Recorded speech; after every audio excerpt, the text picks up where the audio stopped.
Oh man, what's going on, everybody? Once again, we are blessed and highly favored to wake up another day, open our eyes, and be a part of the earth. You know how it is.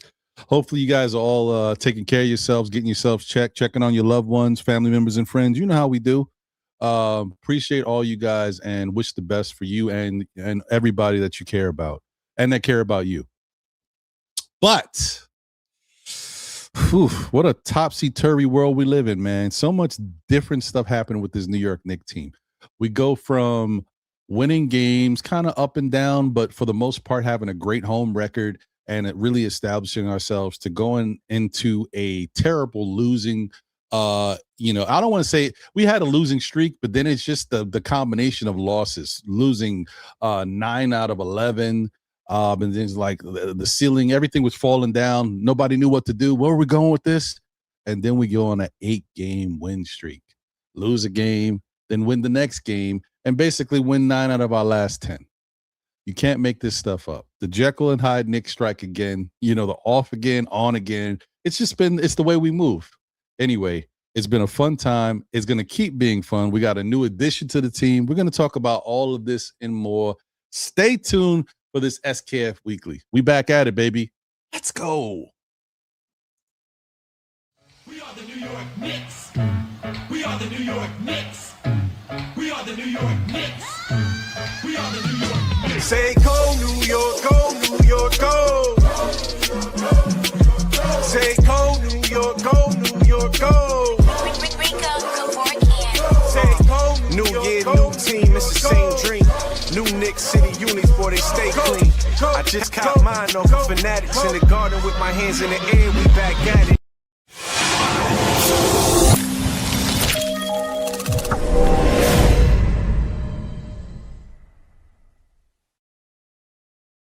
Let's get it, baby. We back. You see it, SKF Weekly in the house. Let's go.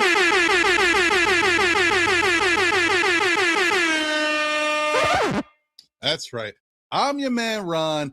That's my brother, John. That's my brother, Ho. Oh, yeah. Yeah, you know how we do. Oh, wait. My bad. Oh, let's go. I'm here. Gotta love it. You gotta love it. I made it. He's back in the building. Let's go. Appreciate you, my guy. As always, good to see you. Hope you're doing well. Doing well, man. Doing well. Thanks for asking. How about yourself? You doing good? I can't complain, man. I can't complain. It's a fun time right now to be a New York Knicks fan. We got some stuff to be excited about. The front office has done something that I think is going to help the team. And I think the way in which they did it was very smart. And we'll talk about all that. And I think that, as much as some fans might be a little upset about what happened in that Detroit game, as I thought, and I was hoping that next game against Boston would really, it just gets rid of that bad taste. It's like you ate something or you drank something, it was nasty, and aftertaste. And then you get some nice juice, some delicious drink out of somewhere, and it's like, the world is better. That's how I feel about that victory over Boston. Like it got the nasty taste out. Yeah, it was good. It was definitely good. It was good because not only did we win, but we took care of, it was convincing. That's what I'm talking about. That's the difference. And that's another thing that we're going to get into, John. I want to get your thoughts on it. But, they have been a lot of convincing victories throughout that 8-game win streak. Knicks have been looking a little – when they do it right. So we're going to talk about it. But, yeah, man, we had a very interesting last 3 weeks or so. It's maybe a month. It's been a wild time for the Knicks. So, yeah, and I missed some of that turmoil, by the way. What's a Knick team without something interesting to think about, right? The highs, the lows. We got to be on the roller coaster. It wouldn't be the Knicks if we're not on a roller coaster. Not only that, though, it is the season for most teams, though. That is a natural progression for every team in the NBA, right? Like, we may not be following that as closely as other folks that are, fans of the team. But if you're a fan of any team throughout a season, you're going to go through your highs and your lows, and you hope that your lows aren't too difficult. I mean, we've been through them, right? We've been through 13-win seasons and so on and so forth, right? And so those days are very tough to get by when you're looking at your schedule and you say, are we going to win a game this season, right? Like, it's one of those things. So we've had more good than bad this year. You know what I mean? To say the least, we have a winning record, so happy about that. But yeah, it happens every season. John always sets it up. He just wants me to say it. Clee Anthony early. I'm sorry. The Clee Anthony early. Yeah, sorry, man. I try to stop saying your name, brother. I know you tune into SKF because why wouldn't you? I apologize, bro. Sorry. It's tough, man. I can't shake it. You know, he's in infamy. He's in infamy now. It's what it was, man. You can't avoid it now. Sorry, brother. But yeah, those were fun times. You young whippersnappers. Some of y'all don't even know who Clee Anthony early is, or should I say? So right. Y'all don't remember. Y'all don't know the pain. Or used to be. Right. Or used to be. That is perfect. That is perfect. That exactly. Or used to be. Yes. Well, we'll see. But anyway, so the Knicks had a very interesting week.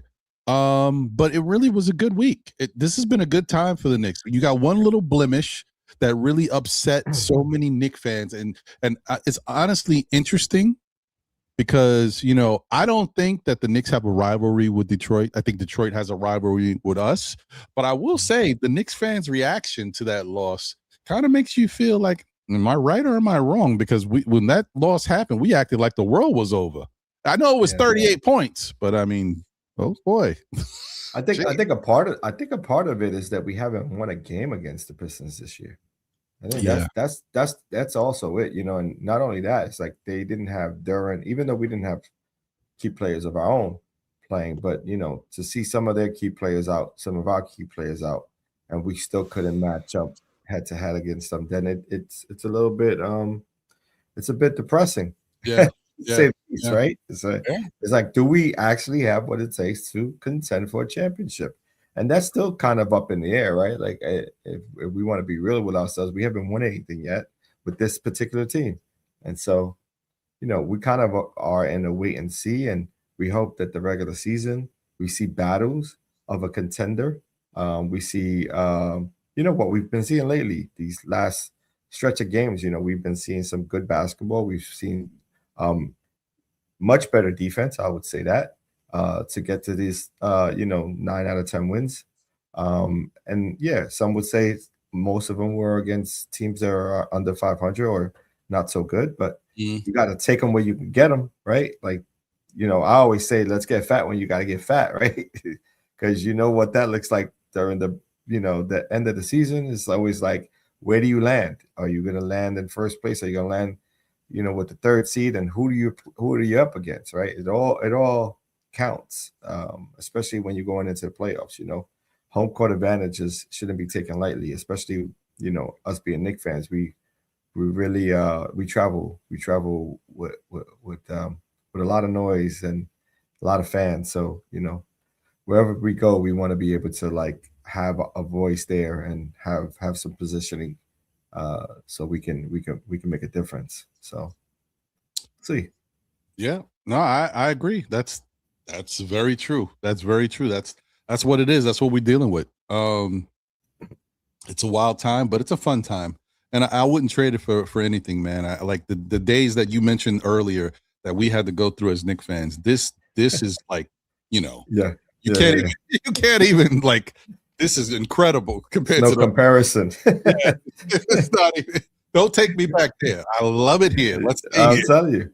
Those are the days where we were like, why do we even want to win a game? Right. Why am I turning the TV on? What's the point? Like, and why are we tanking? Why are we winning games we shouldn't win? Right? Like there was those days. We couldn't even tank right, John. Correct. Correct. And now the NBA is letting everybody and their mother tank with no consequences. Facts.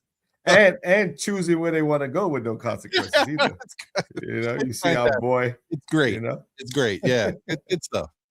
Well, we're gonna get into the games that took place this week. We had 4 on the docket, and we'll even, you know, talk about preview a couple games that we got going on for the rest of this upcoming week, as well as maybe talk about 2 games that are happening next week briefly.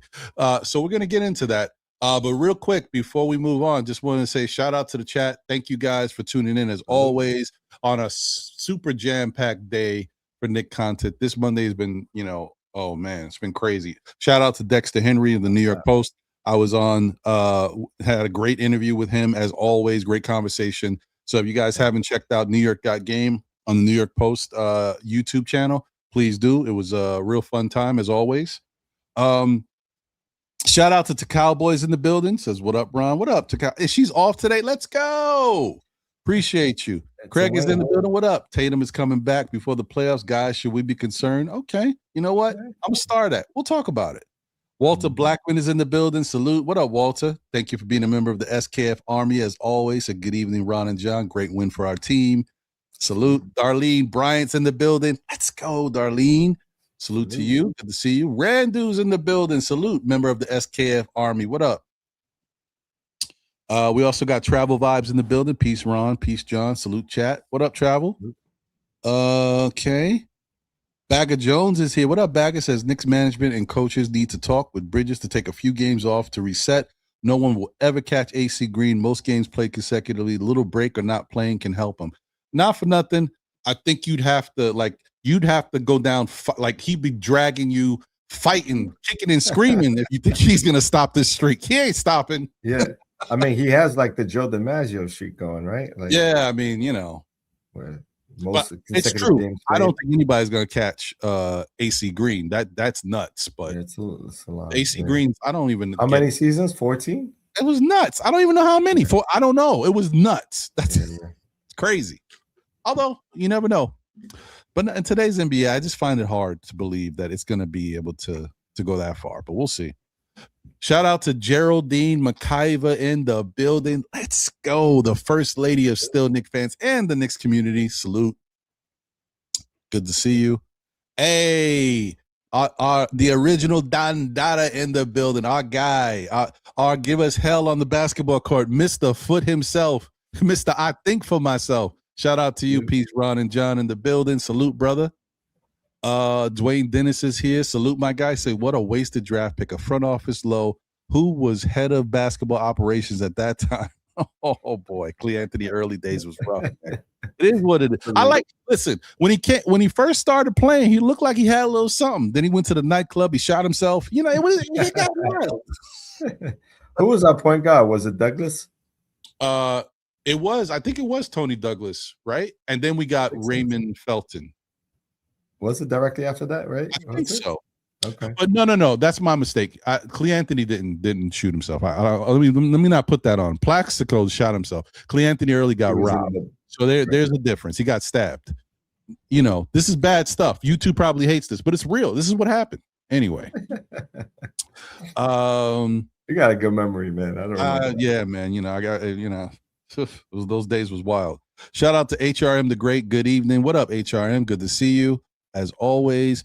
Appreciate you guys. And shout out to David Smith in the building. Salute to Ron and John in the chat. Night and day how the Knicks look when Cat plays and when he doesn't play. That's fair. I mean, I think I'm not gonna take anything away from Cat. We needed him, so I'm not mad at that. But it would have been nice to have OG out there too. But hopefully in due time. Yep, that's true. That's right. Good point. Good memory by you, Travel Vibes. Plaxico. Yep, that's how it happened.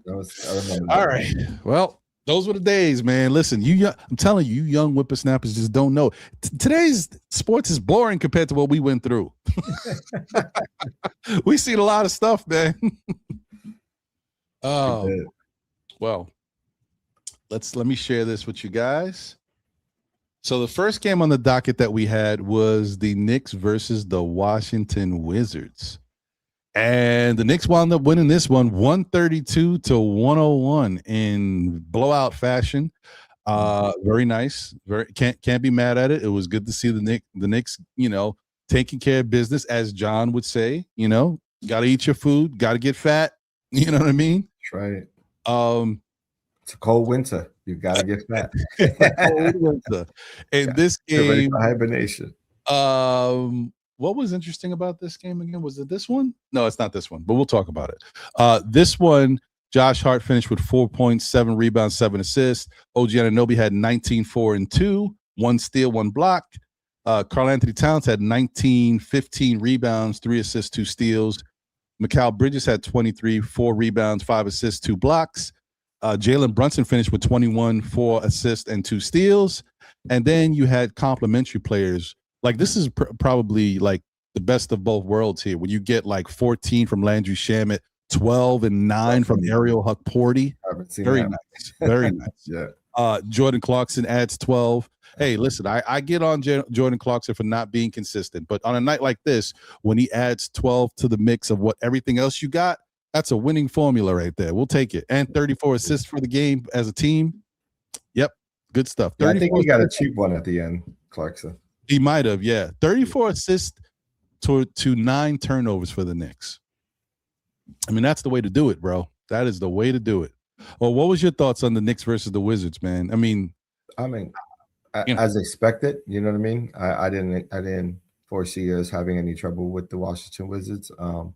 Again, this is right in the mix of that trade, right? That happened. You know, so I wasn't too concerned. I knew we were gonna, be able to handle that team. They're not set and ready to contend anytime this season. They're more thinking about their future. So assuming that they're gonna win any games will be a surprise to me this year. Yeah. No, I hear you, and especially the fact that they're doing the obvious tank. They don't want to beat the Knicks. They don't want to win any games, but they don't want to beat the Knicks. Yeah, they want to make sure we don't cover that. It's terrible, bro. That it's draft. terrible. The fact that they made that trade for Trey, and then they also got what's his face now, and they're both not playing. Anthony Davis. They're both not. It's just yuck. Mm-hmm. What does the NBA become, yo? Ugh, terrible. It is, man. Shout out to Tony Crow in the building. Salute to you, my brother. He was running. He had 2 shows going on today, but as he says, he says, salute family, got to go to bed, but it's playing on mute, and I'll rewatch in the AM. Yeah, Tony's got that rough and tough schedule. He's got to be up to be at work at like 5 a.m. It's nuts. Woo-wee. Oh boy.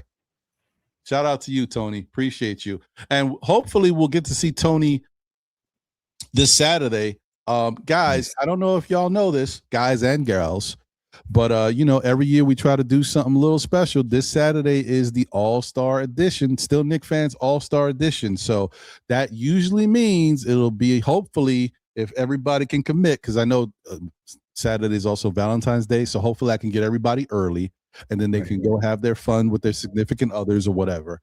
But hopefully we'll have a all-star panel, star-studded panel of content creators on Saturday's Know the Ledge. So tune in. That should be a great one. It is always a fun time. All right. Also, shout out to 3 times in the building. So I'm a bit worried why the league wants to make a rivalry versus Detroit and Charlotte all of a sudden. Damn, did they toss us out? I mean, listen, it's always about what's the newest hot item on the mix, and no one expects Charlotte to be playing the way they've been playing. They've got some really nice young pieces, so it's fun. And then you got Detroit, which is a new team that's finally coming into their own. It's just how the world works, man. It's always younger and better. I mean, and then they get into a brawl like today, right? Yes, so yes. That's what happens. You start to put them out there, and they're not ready because they're young, and now you get your little brawl. Take that, NBA. Come back to the Knicks, man, where the party's at. Anyway, let's move on. So we had that Wizards game, and obviously that took place. We had a nice victory over them, and then the next game up was why does it go backwards? Next game up was versus the Denver Nuggets. There we go. And this one was a fun game. I got a little nervous towards the very end of the first overtime, but I enjoyed this game thoroughly. I didn't mind that the Knicks were going back and forth with Denver, that they were a good team, and we couldn't really put them away. But we had our chance in regulation to do it.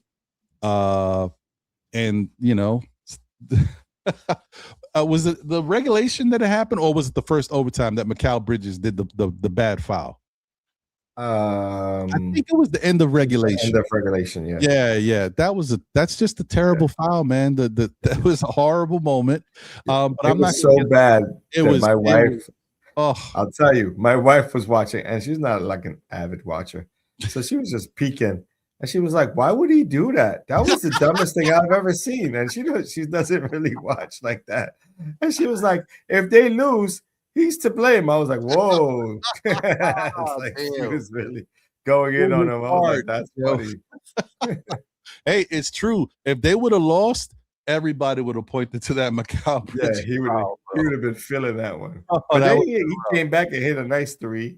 That he did. You know, that he so did. yeah. It just never should have happened. But hey, we take it as he long was as having a bad game right before that. Like it was a bad shooting night. Let's get to the game tracker of this one. They wound up winning 134-127. First off, let's just say Jamal Murray was on fire. They were able to cool him down. He finished with 39 points, 5 rebounds, and 6 assists, 1 steal. Great game. But I wasn't, I wasn't as concerned about his game because I knew the Knicks, if they really, locked in, they could kind of slow him down. I was really concerned about the Joker because Jokic wasn't even shooting that well and still had a 30-point triple-double. So he had me, I was feeling like, whoa, what's happening here? 1 for 13 is crazy from 3-point range. I know. I mean, can you imagine 1 for 13, 10 for 27, finished with 30 points? Like just a beast, bro. Yeah, free throws made though. Look, 9 out of 12. He was on the free throw line. Yep. Shout out to Travel Vibes. He said it wasn't in the in regulation, so maybe it was after the first. Oh, so it was the first overtime. Okay, appreciate you, Travel Vibes. I was confused about that because I didn't remember when it happened. I was like, was it the first overtime? Either way, it was a terrible, terrible play. But in the game for the Knicks, OG finished with 20 points, 8 rebounds, 4 assists. Another solid game by OG, who has been playing great since over the streak. And it's unfortunate that he tweaked his toe and had to sit out because he was playing probably the best we've seen OG play, not only all year, but as far as offense and defense together, probably the best he's played since being a Knick for a long period of time. Like he had a lot of good games, dropping 20 or more. So it is what it is. As you said, Mikal really didn't have a good game. Big one, right? Shooting 1 for 6 from 3.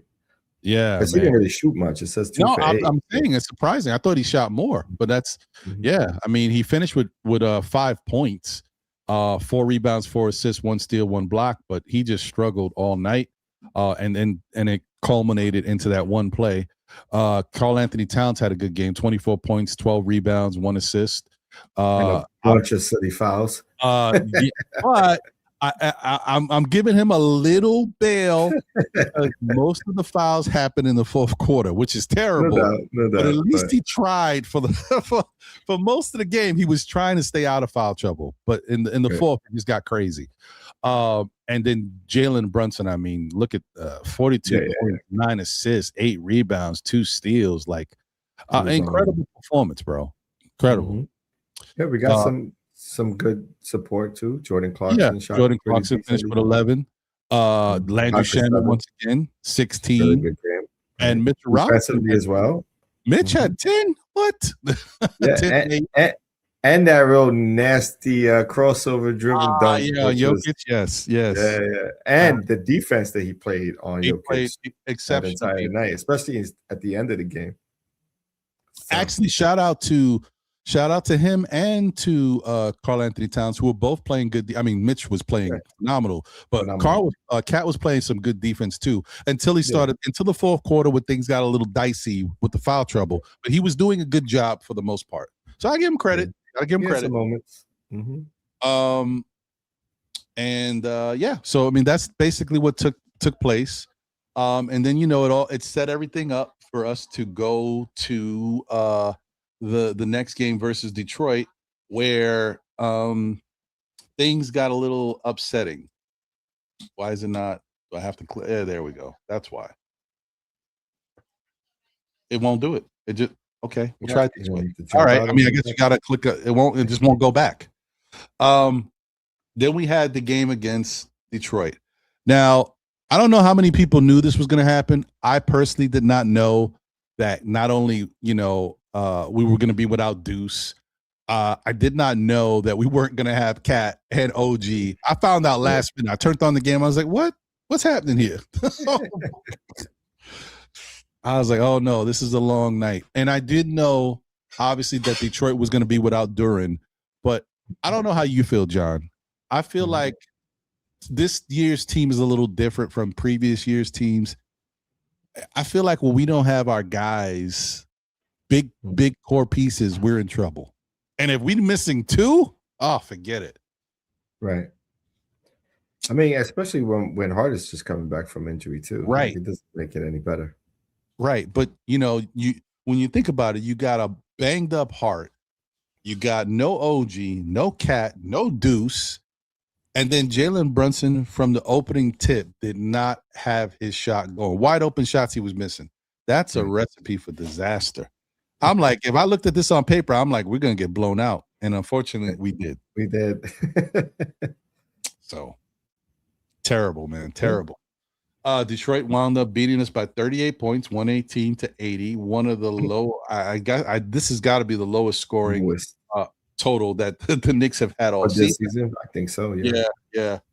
I mean, just look at the box score. Ugh, 3 guys in double figures, and the leading guy is Mikal Bridges with 19. Jalen Brunson finished with 12. I mean, terrible. Yeah, 4 for 20. Oh boy, 0 for 8 from 3. Oh, lights out the negative way. Somebody turned the lights out for real. He did. He let it go. I mean, he wasn't shy from shooting it. That's for sure. Everyone else had, single digit shooting except for Bridges, but he chucked it up. Yeah, he did. He did. I mean, in this game, it was so bad that you almost want to say maybe Mike Brown should have pulled Brunson earlier. Like more time. For sure. Yeah, like he should have just went, extensive garbage time, as they would say, because they were like, he was out there fighting. They were down 28, and he was shooting, and nothing was going in. I'm like, just get him out, bro. Not to mention, our last game was a double over OT game, so it's kind of like you gotta almost read the room. You know what I mean? Yeah. You're without certain players, and then he ain't got to go in early. Might as well get him some rest and and get some other guys some minutes to see if they could contend. You know what I mean? I think that's really what it came down to. If some of those shots went to other players, who knows if we would have kept it a little closer. But again, we had no answer for Cade Cunningham, who had like 20 points in like the first quarter. He was like, I think he had 10 points in the first quarter and then another 10 in the second. So he was like at 20 already in the half. Yeah, we had no answer for him. It's just one of those things, bro, where unfortunately timing didn't work out in the Knicks' favor. Like, out of all the games for this to happen against, it had to happen against Detroit after, we already lost to them in blowout fashion by 31 the last time. And I will say that the problem is, no matter what I say or no matter what any Knicks fan says, it's going to sound like excuses. And Detroit fans and rest of the NBA fans that don't like the Knicks aren't going to want to hear it. But the bottom line is the truth. When the first time the Knicks played Detroit, the last time when they played them and they lost by 31, Detroit was a much better team, and the Knicks weren't as good. I keep it funky. The Knicks just weren't playing as good at basketball wise as Detroit was, and they deserved that victory. I give them props, yo. Much kudos. Right. But this time around, this here right there. They were playing great, man. The Knicks were playing fantastic basketball. And then they go from a high of a Denver Nugget game, double overtime winning, and they go into the Detroit game, and automatically, you're down Cat and OG. Cat is a really big part of this team, the second option normally. But let's not forget, OG Anunoby's been playing phenomenal over this stretch. So to have him out as well, no. Yeah. No good, bro. No good. Yeah, it is what it is. That's what happened, guys. And I know the Detroit fans are really happy about what took place. They let me know on Saturday. So shout out to y'all, man. They tuned in, jumped on they? the live. Dude, the chat was flooded, John. Detroit fans all over the place. One even jumped on the panel. It was crazy. Yeah, I'm surprised Gilly didn't jump on. No, Oh Gilly's yeah, I mean, hey, no, Gilly's is Gilly Detroit? No, he's he's 76ers. Philly. Philly. My bad. Yeah, one day. So then we go from that game to the most recent game, which was on Sunday. Which, like I said, we needed to wipe that nasty taste out and get back to some good basketball. We played a Boston Celtic team, no excuses. They've been playing great all season without Jason Tatum. They've learned how to play more well-rounded basketball, and it shows. And we went in there without OG still, but we went in there with Cat back, and we did the damn thing. We got the emergence, the insurgence, the debut of Jose Alvarado, Grand Theft Alvarado in the building, and we wound up winning 111-89. Fantastic game. 14 points, 4 rebounds for Macau, 19 points, 6 rebounds, 3 assists for Josh Hart. Karl Anthony Towns had 11 points, 10 rebounds. We had Jalen Brunson finished with 31 and 8, much better shooting today. Should I say that day? Mohamed Diawara chipped in 10, didn't miss any shots, 10 and 3 and 1 assist and 1 steal. And then you had Mr. Grand Theft Alvarado himself with 12 points in his debut as a Knick, 2 rebounds, 2 assists, 2 steals, 1 block, just affect and change all over the place in his debut and learning how to mesh and gel with the rest of these New York Knicks. So great moment. What was your thoughts about the Knick game versus Boston, John, as well as the debut of Jose Alvarado? I'll start with the debut of Jose Alvarado. He's Brooklyn, he's a Brooklyn native.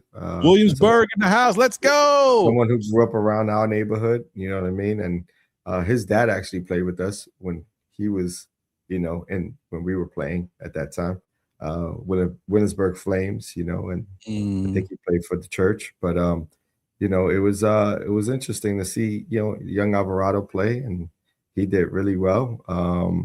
For his debut, he really locked in. He really he kind of has a normal fit to this team just because of of the way he plays. He's very similar to like a Josh Hart, where he doesn't necessarily need the ball to be effective, but he can, change the outcome of games just on pure hustle and energy, which I like. The one caveat that we're going to run into a lot this year is because he's undersized, he's going to get put into a single man, ISO a lot. And we're going to have to figure out ways to protect him from that, even though he has quick hands. He showed it when he was up against Jaylen Brown, and Jaylen Brown tried to take him to the box, and he had quick hands and was able to get that steal. But you're going to get a lot of switches on Alvarado, get him to, play off the post and, with bigger guards, even sometimes switching into having him face a small forward or so, you know what I mean? They're going to move those guys in front of him. What he does lack in height, he does not lack in heart. You know what I'm saying? So that's what we do enjoy, and he's going to bring it every night. He's going to bring that energy, and he's going to be a fan favorite for sure. I mean, he already is. He's from New York, and like I said, he's a Brooklyn native. I'm sure he had tons of family and friends out there to see him and support. And the good thing is that he has a really good core of people around him, solid individuals that he can lean on, and they're going to be there to protect him. So, kudos to him in his first, showcase. Is he going to shoot it this way all the time? Probably not. He's probably like a 35% shooter from 3. Can he knock it down when he's hot, though? For sure. So it all depends on how his game is going and if he's getting any open looks. And I think with Brunson on the floor, him playing a combo with Brunson, I think it's going to help free him up a bit.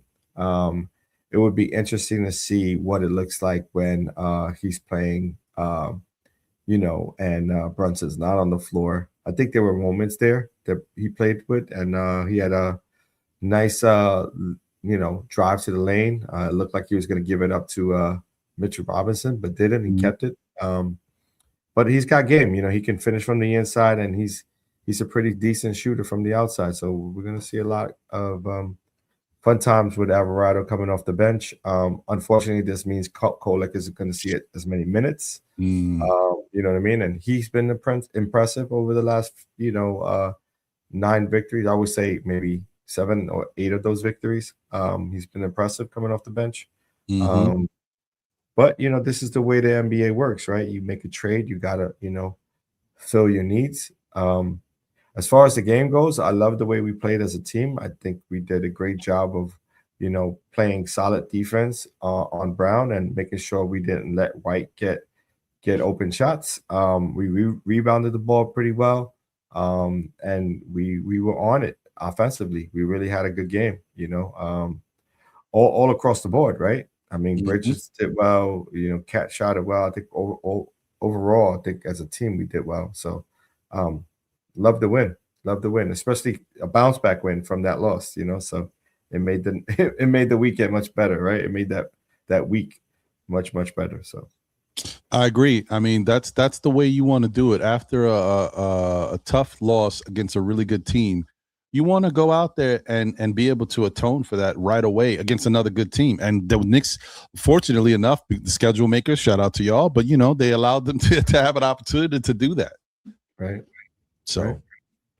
Yeah, and shout outs to Diawara, who's really, even though he hasn't gotten go to Mo. His minutes are really solid. Even if he's not scoring, his impact is there, showing the coaching staff that you can rely on him to come in and give you, solid minutes off the bench. And I think his length is something to be looked at. I mean, he's got good length for his size, and he plays, solid defense, one-on-one defense. He's not looking for guys to help him out there. He's over there. He's being aggressive, and then he's taking open shots. He's taking those 3-point shots that he's only going to get better with time, right? So, see a lot of kind of like a Siakam-ish kind of game. You know what I mean? Not as talented yet, not as polished, but he's got some, remnants of him a little bit. I would say the length, you know what I mean? The way he uses his length. So I agree. And if he can ever learn how to, adopt more of the offensive style of Siakam's game, I mean, look out. I mean, but hey, some people also compare him to Luol Deng. And I'm not mad at that either. I thought Luol Deng was a great player, a very special, underrated. he has good moments. Yes. Yeah, underrated player, right? Yeah. So hey man, I think the Knicks are going to be in a tough position because they got a lot of players that have played themselves in positions to make money. Mitchell Robinson, ready for the bank. Deuce McBride, forget the discounts. It's where's my check? Which is even more relevant why the Knicks made the move, right? Like it made more sense as you see. Yeah, they were able to open up a little bit of the cash there by moving away from Yabusele. I'm super surprised that the Bulls decided to take that on, and thankful as well. Very thankful. I'm sure that's going to be leaning to some sort of like we owe you type of situation in the future. Could be. But you know what? I mean, he's playing. At least his debut game, he played great for them. Did he? Okay. He got busy. He got busy. Was he the only one shooting? Because they got rid of everybody. Because they don't really have anybody over there. He was getting shots. Right. Right. Makes sense. Yeah. I mean, they're NBA players, you know what I mean? So like he's there for a reason. I mean, we've seen it already, John, a couple times with other former Knick players.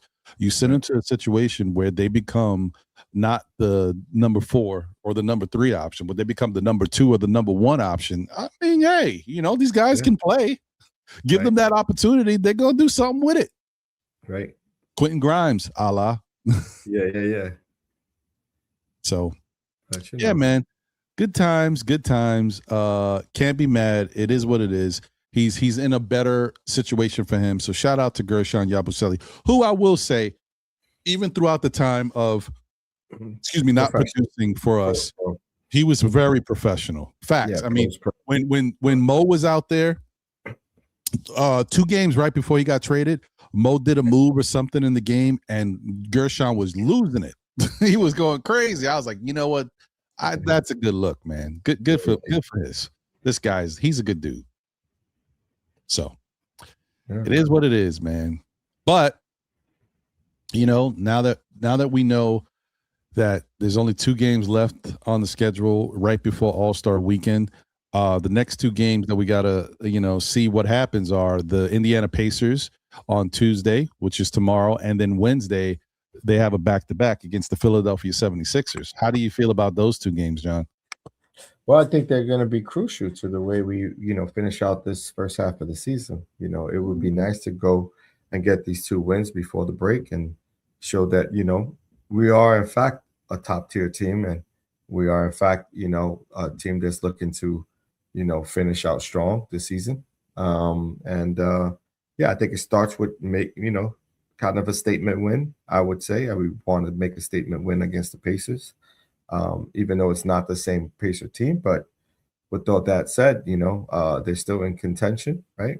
So we want to make note of that when we do face them, and every time we have an opportunity to face them, we want to take advantage of us having the better team right now, as on paper, right? And so show out and show improve, and then we finish up strong against the 76ers, right?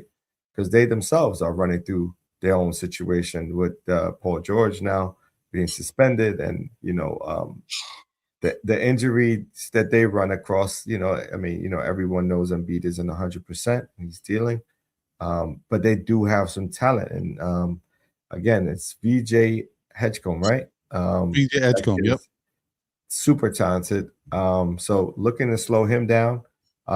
They also have Maxey, who's an all-star this season, and making sure that we take care of business, you know what I'm saying? And we finished the first half of the season strong.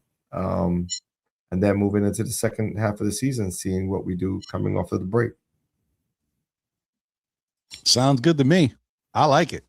Yeah. And so you think that's interesting. Nice little 2 games. Obviously the Pacers are a little bit more they're going through a little bit more than maybe, the 76ers are looking a little better. But like John said, the adversity they're dealing with now with George.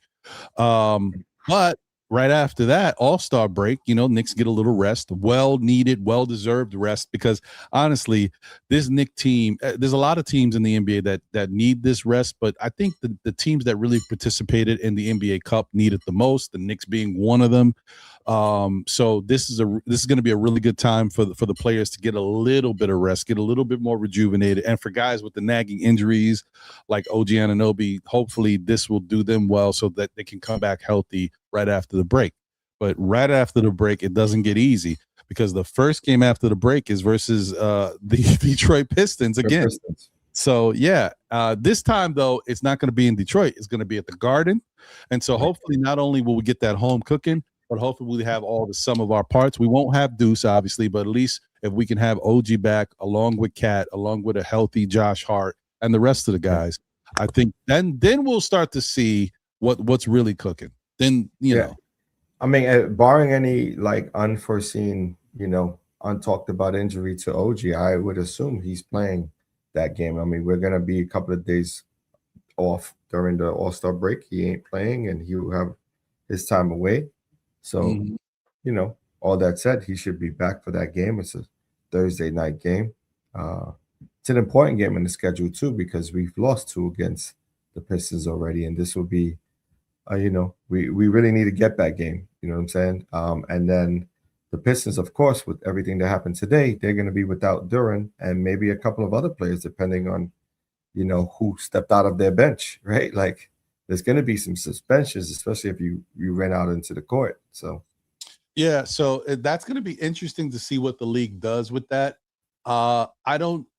So Duren mushed the dude. He didn't throw a punch.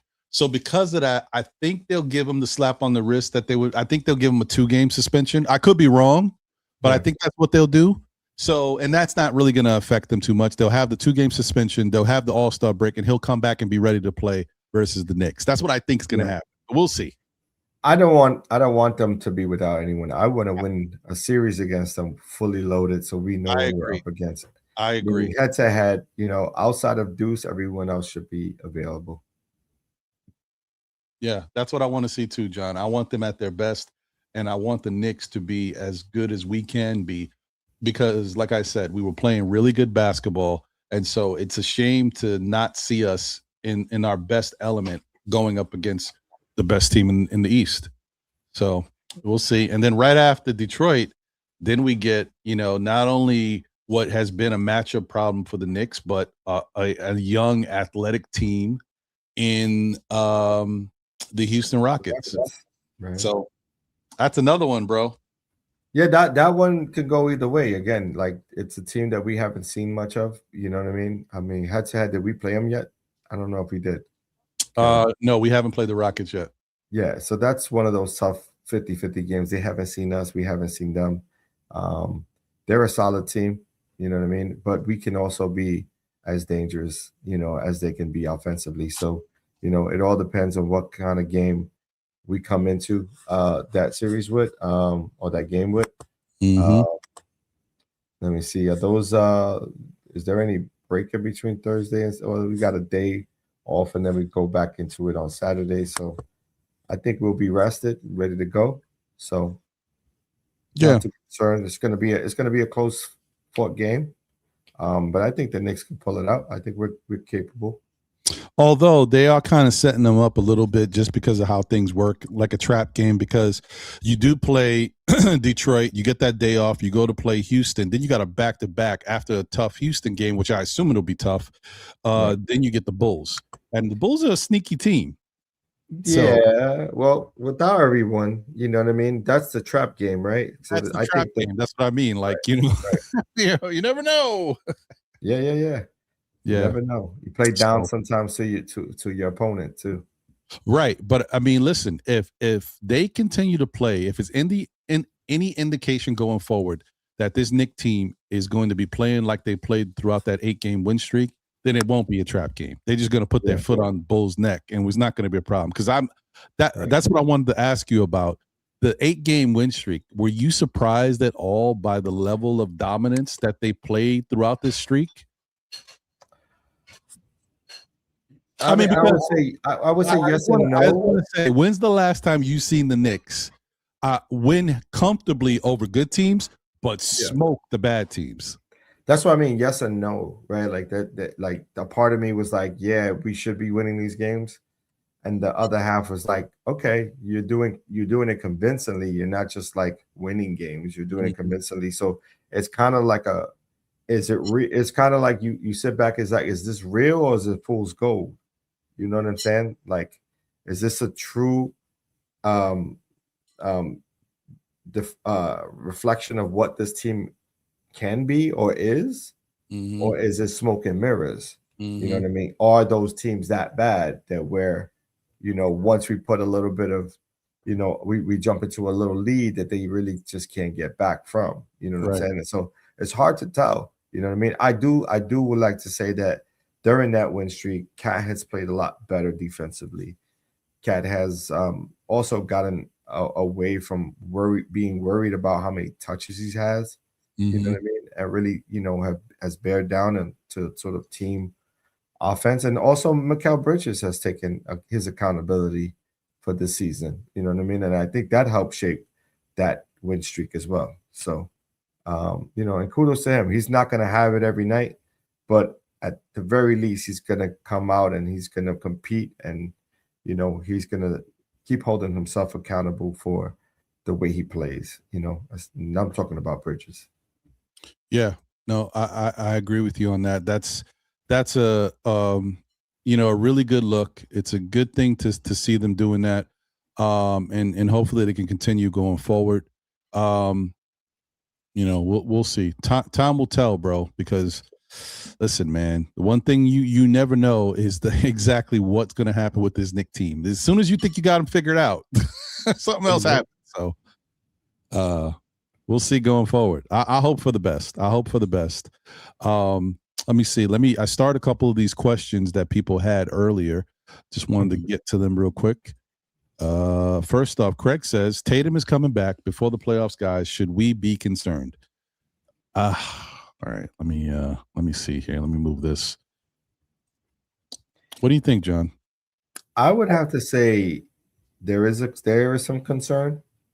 And I know he's not going to. He's probably going to play a few games before the playoffs just to get warmed up and just to get reacclimated with the team and the team concept. Mm-hmm. I'm almost certain that they're not going to be relying on him to take on the full blunt of the offense or defense. So I expect him to have minimal role in both schematics, right? Like so, Mm-hmm. But I think as an impact player that he is, I think there is some concern there because he's one of those type of players that can get it going, and he's hard to defend when he's got it going. You know what I mean? But I think overall the Knicks understand how to play Boston. I think they understand the game that they present, or you know what I mean? And I think we're up for that task. I'm actually more concerned with the Pistons than I am with the Celtics, if that makes sense. But I'm with you there. I agree. I think the Celtics, they will be something that people will probably have to deal with at some point, but it's going to take them some time to get right. And Tatum is going to come in and he's going to upset what they got going on. It's just the natural progression. The Tatum is not just any player. He is the guy over there, and he hasn't been the guy. So when he comes back, right, trying to be the guy, it's going to be a little bit of, it's going to get a little funky.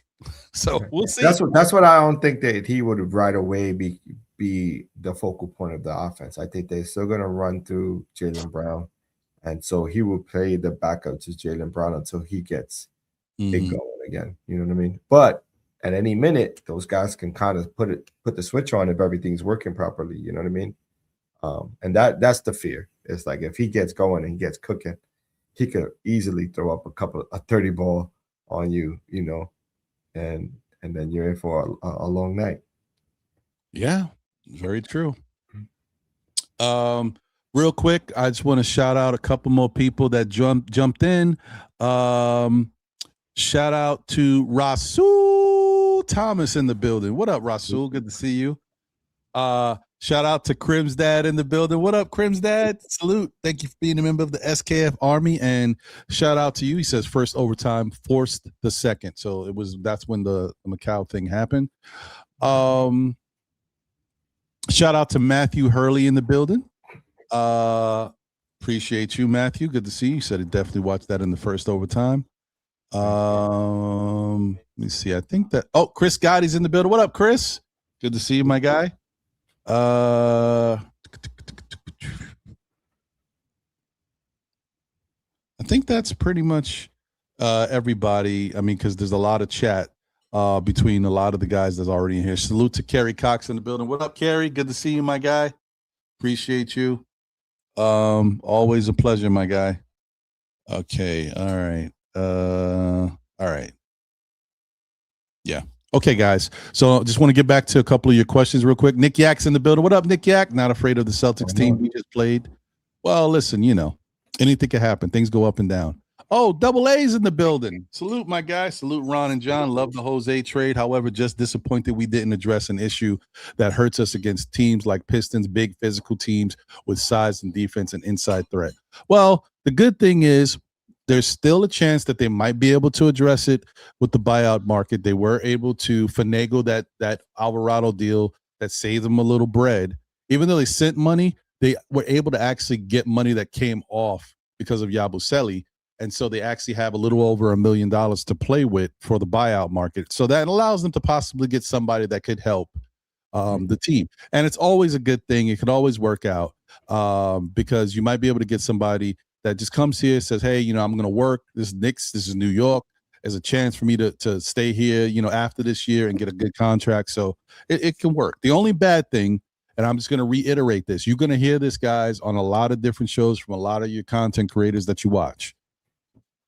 We can't get everybody. If there's somebody to hit the buyout market that was making $16 million, we can't get them because it's a league thing. It's a CBA thing. they're supposed to get a certain amount of money. You cannot offer them $1 million. So just throwing that out there. That's funny. Yeah, it's a shame because some guys out there you look at like, hey, that guy would be great for the Knicks. No, not for our team. You mean to tell us we can't do what the Dodgers do and defer the money? Wouldn't that be nice? Wouldn't that be nice to defer it for like 30 years? Like, why not? It works. Everyone's happy. Yeah, great. This baseball is a sham right now. I'm so sick. I can't. Yeah, watch the Lakers pull that off too.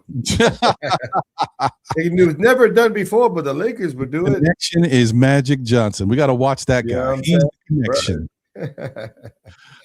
Craig said also, who you guys want from the buyout market? Is there anybody that you had a chance to look at, John? I don't know what the buyout market that is making $1 million. Well, no, they just can't be making like they could have made. I don't know what's the cutoff, right? They could have made like 6 million or 7 million. They just can't be. They can't have made 16 million. Right. I mean, I don't know. I mean, I'm not really sure who's out there. I mean, I've seen some names thrown out there, like Boucher or something like that from the Raptors, right? I mean, I wouldn't mind him. I think he's a solid player. He gives you what you need defensively. You know what I mean? And he's got the length. Let me. I don't know who's still available if this is updated, but I'll put this up real quick so we can both look at it. Because I don't know either. So let's see. Let's see real quick who these guys are. At least from here, we already know that Cam Thomas is signed with the Milwaukee Bucks. So he's gone. We're gonna see them soon too. Yep, we see them. And let me tell you, Cam Thomas ain't never seen a shot he don't like. He gonna let it fly. Hey, listen. He can now, right? It's not like they have anybody else who wants to, who can light it up over there. So very true. Very true. Definitely gonna get an opportunity to really supplant his space with the Milwaukee Bucks, knowing what they know now that they're looking for someone to push for their future because it ain't gonna be Giannis, right? So it's really his opportunity. This is the best place for him to go. Actually, that's the funny part about it. Like this is almost written in stone for him if he can make it work. Yeah, I mean because he does have a special talent of being able to light it up. I mean, he is a dude when he gets hot, forget about it. Man. Yeah, he's got game, but defensively he's not that guy. That's the only difference. Right, he doesn't do it on both sides. Maybe the other thing of playing with the Giannis, like the type of opportunities he's going to get, because so much attention we played shots to Giannis will help him. But we'll see. Yeah. I mean, I'll tell you, that's less shots for old boy. What is it? What is the kid's name? Oh, the young kid, Ryan, whatever his name is. I forgot his last name. I was about to say Ryan Leslie. The producer. Oh man. Kyle Anderson, slow-mo. So I don't know what that threshold cutoff thing is. Kyle Anderson was making 9.2 million. I don't know if it's less than 10 million. We can try to get a guy, or I don't know if it's even more restrictive than that. I don't know what it is, but he's on the buyout market. Malachi Branham, I would assume this guy made 5 million or less. I would assume we could go after him if we wanted to, but I don't know if we would want to. Father Time, Mr. 38-year-old himself, Mike Conley. I don't know about that.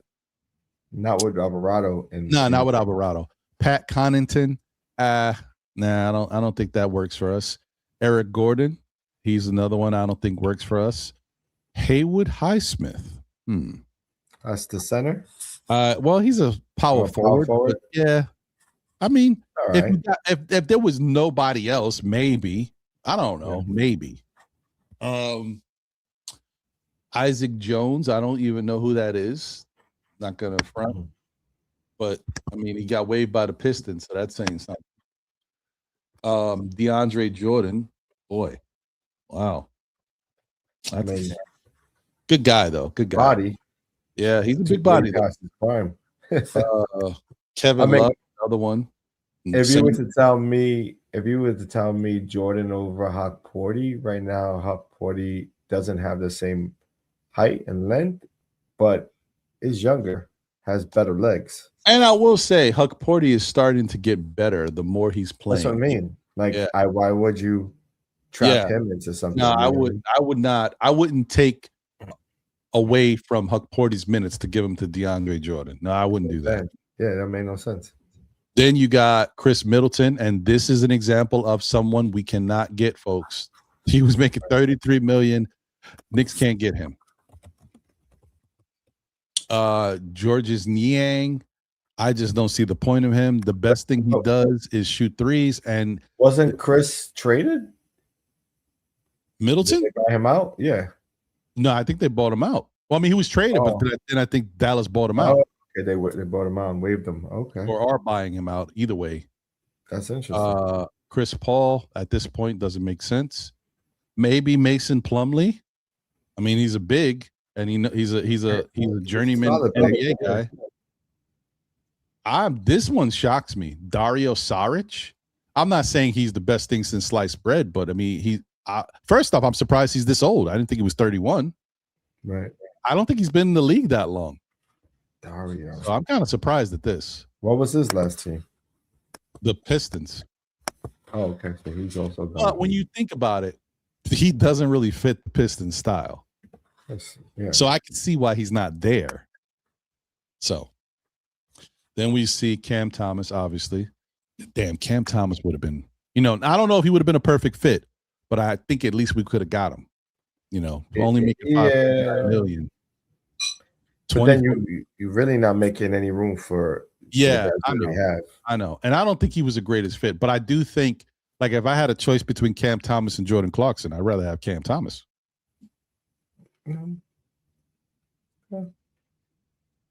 Okay. I think that's it, guys. Yep. The buyout market is kind of weak, y'all, but that's what it is. And I don't even see Boucher's name here.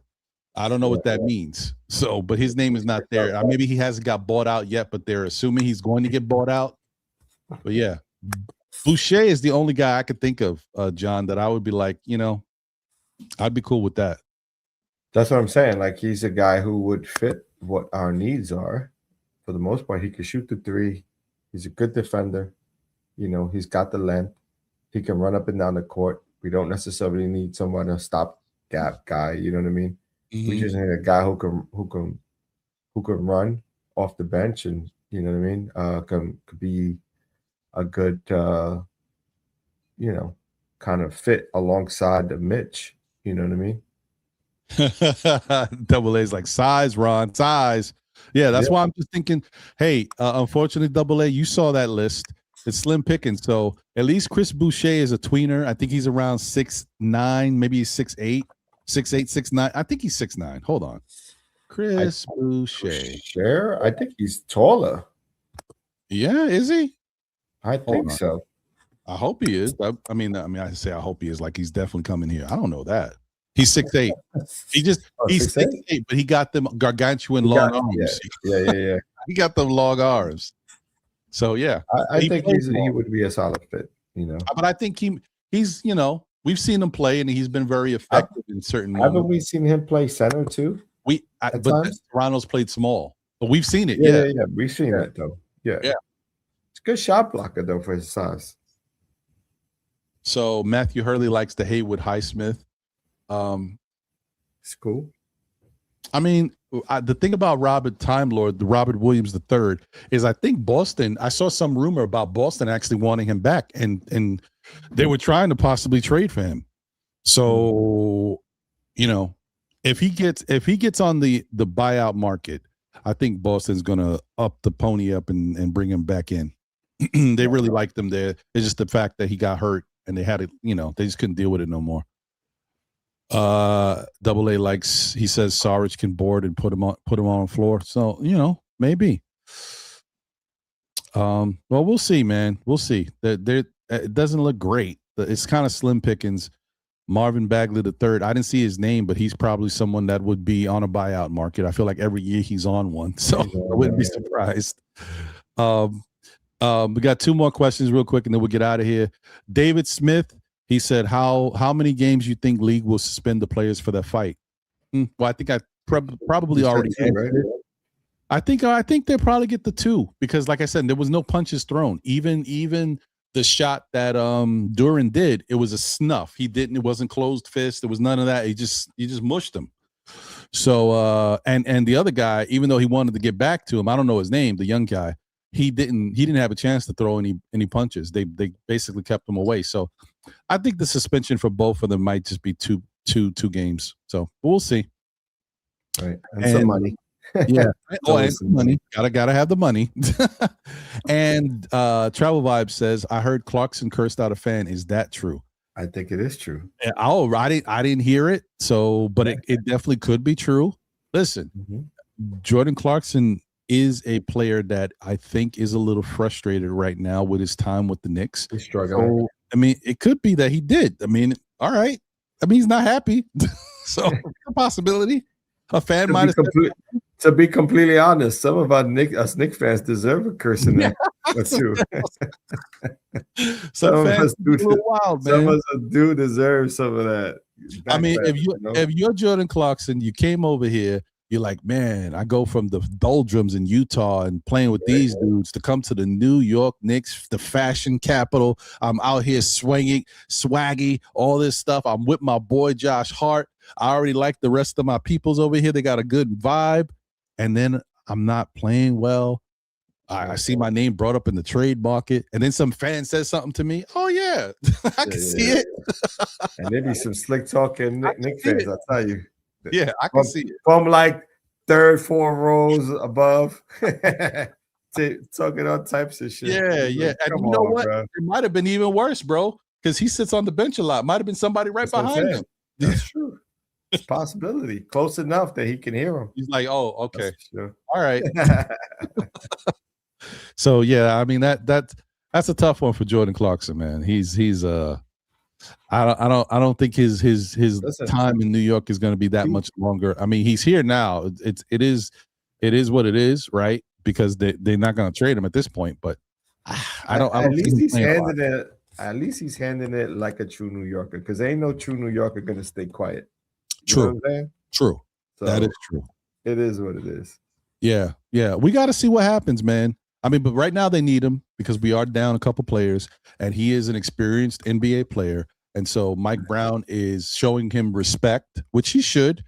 You got to give the person opportunity, and it's about what you do with it. So if Jordan Clarkson can, because I will say something too that I noticed when we was looking at those games, when you look at the box scores, a lot of those games you see Jordan Clarkson 11, 12, he was putting up some decent numbers. So to help get 15, 20 minutes. So I mean, listen, it is what it is. But when he goes back to those days when he's, scoring 3 or 6, and we already know his defense is bad, then that's when he gets benched. Right. Yeah, I mean, that's it. About it. But listen, it's gonna be a who's who on the court, right? With Alvarado, Shamet, and Clarkson. It's like who's playing, and even Mo, right? Diawara playing for those minutes, and you got to show and prove. Like you're not just going to get called upon to just fill in, those minutes just because you have a name. You really got to show and prove when you're out there, and then have the trust in the coach to, that he can depend on you for either big shots or, open opportunities, man. But I don't know. I think Clarkson has done okay this year with us. I don't see anything as let me tell you. As someone who dibs and dabbles in FanDuel, let me just tell you. The FanDuel. Jordan Clarkson ruined a lot of happy moments for here. And that's why. I mean, when it comes down to one leg and his name is Jordan Clarkson, it's over. Yeah. Like, damn. They'd be like, over under. 2 3-pointers, and you're like, over, and then he never gets the over on the 3-pointers. Fungus, bro. I picked one night. I picked him to have 4 points. He had 3. I was like, come on. That's your fault. I mean, stop now. You know what, John? You are absolutely right. It is my fault. If people have the no-fly zone, I got the no-bet zone. Jordan Clarkson's name is on there, so I'm sorry. Stop picking them.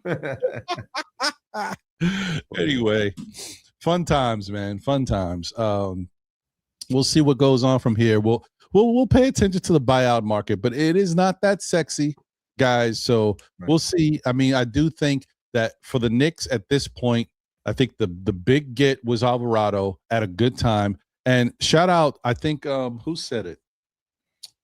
I don't remember who said it. It might have been SNY, or I want to give credit to where I heard it. I can't remember right now. I apologize.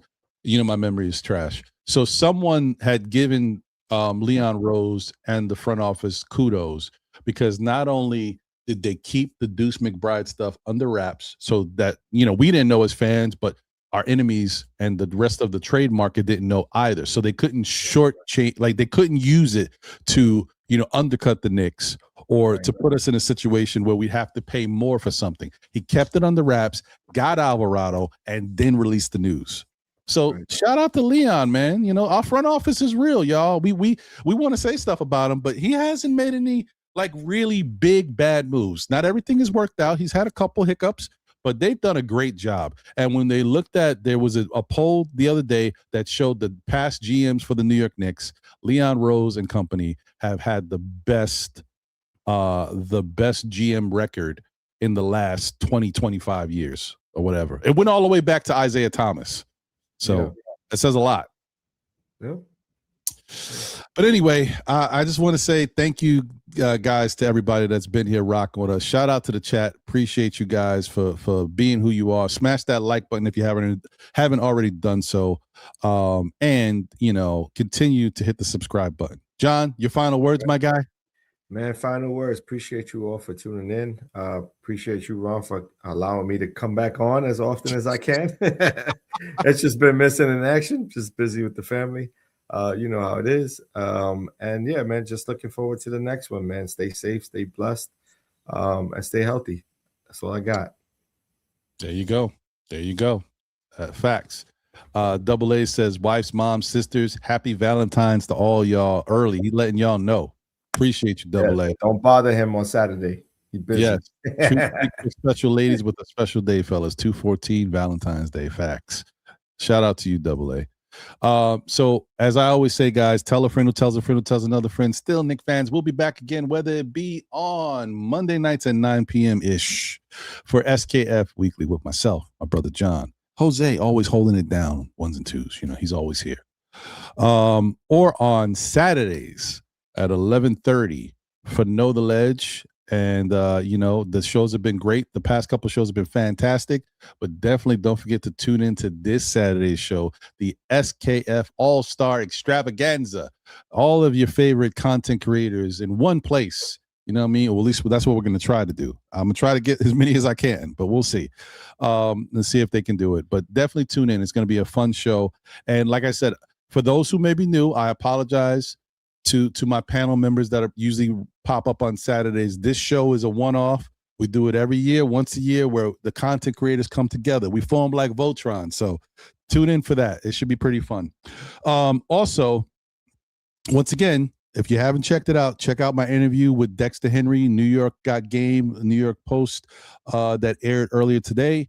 Go to their site on New York Post and check it out. It was a pretty fun time. Throw that link up, man. Yeah, I should throw the link up. Throw that link up, man. Come on. Talk about it, might as well be about it, right? That's right. Stop being so modest. All right, I'll put it out there. But so I also want to tell you guys, listen, it goes without being said. You already know, right? The good, the bad, the ups, the downs, the buyout markets, the losses to Detroit. The 13 win seasons. The 13 win seasons. We are still Knick fans, y'all. Through it all, man. Through it all. It ain't always easy, but we here. So I want to say once again, thank you to all of y'all, man. Thanks to everybody who's been with us and support us and understand we in this together, man. It's gonna be a tough, long year. It's gonna be some ups and downs still to come. But we here for it all. That's all that matters. We here for it all. And here's that link. Okay. Let me just put that there for y'all. So yeah, like I said, New York Got Game featuring yours truly. No. SKF. There you go. Boom. All right. Check that out, guys, if you haven't already seen it. Fun time. Anyway. So that's pretty much it, guys. That's our show. We thank you for everything. thank you for being here. Look forward to tomorrow versus the Indiana Pacers. And we don't forget we got a back-to-back with the 76ers the following day, and then it's an all-star break. Let's get healthy, let's get right, and take the league by storm in the second half. I can't wait. It's going to be a fun time, man. Shout out to my guy, John. Once again, my brother, we here.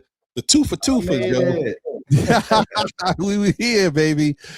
Thank you, guys. Take care. Enjoy the rest of your night, and we'll talk soon, man. It's been fun. I can't wait to do it again. We out of here. Be good. You can't be good. Be good at it. Latest. Peace. New York Knicks. First. Go Knicks. We can finally, start playing, man. So much talk this whole summer. It's felt like so long because we've had so much to talk about. At times it's been kind of slow, but we've been talking, right? But we've actually had a really good off season for this New York Knicks team, and it's been very active. There's been a lot of stuff going on. Yeah, Knicks family, we in the building. I am the Objective Fan from the Objective Knicks Fan channel. And I want to give a big salute to Ron and John from Still Knicks Fans. What's going on, guys? Hey, Knicks family, I'm Stephanie, a.k.a. Blood No Soul Sports. We are still Knicks. What's going on, everybody? It's your girl, Lady and the Chef from Two Knicks Chicks Podcast. Still a Knicks fan. What's good, party people in the place to be? It's your main man. What's up, everybody? This is Steve Block 21 at Two Knicks Chicks Podcast, and I'm still a Knicks fan. Yo, this is your boy Sim from Nothing But Knicks.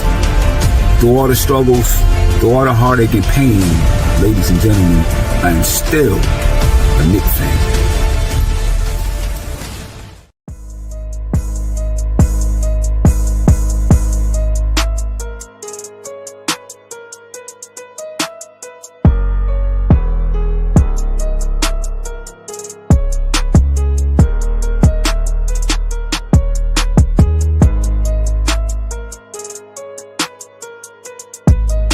Peace, y'all. This is Apollo Reed from the Garden Knicks crew.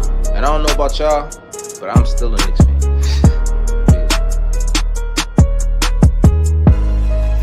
I'm still here.